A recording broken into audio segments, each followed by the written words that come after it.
Терроризм адамдардың қаза табу қаупін төндіру, едәуір мүліктік залал келтіру, қоғамға қауіпті де өзге салдарлардың туындау қаупін төндіретін жарылыс жасау, өрт қою немесе өзге де іс-әрекеттер жасау, болмаса жасаймын деп қорқыту. Шынымен де адам өміріне үлкен қауіп төндіретін, қоғамның тыныштығын бұзып, экономика мен дамуға зиян келтіретін, адамдар арасында сенімсіздік тудыратын үлкен қауіптің де басы терроризм. Ал терроризмге қарсы іс-қимыл бұл адамдардың өмірін қорғау және оны қорқыныш тудыратын қауіпті әрекеттердің алдын алу үшін жасалатын шаралар.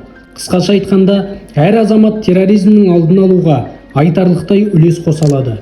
Яғни, күдікті заттарды байқаса, дереу хабарлау, араңдатушылыққа ермеу, заңды сақтау және бейбітшілікті қолдау, заң арқылы жазалау, яғни терроризм жасаған немесе қолдаған адамдар жауапқа тартылатынын естен шығармау.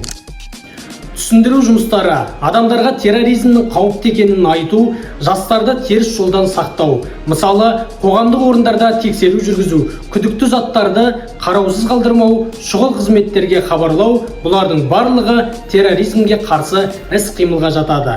Қорыта айтқанда, терроризм бүкіл қоғамға ортақ қауіп. Оған қарсы тұру баршамыздың ортақ міндетіміз. Ең бастысы, әр азаматтың қырағылығы мен жауапкершілігі терроризмнің алдын алуға көмектеседі.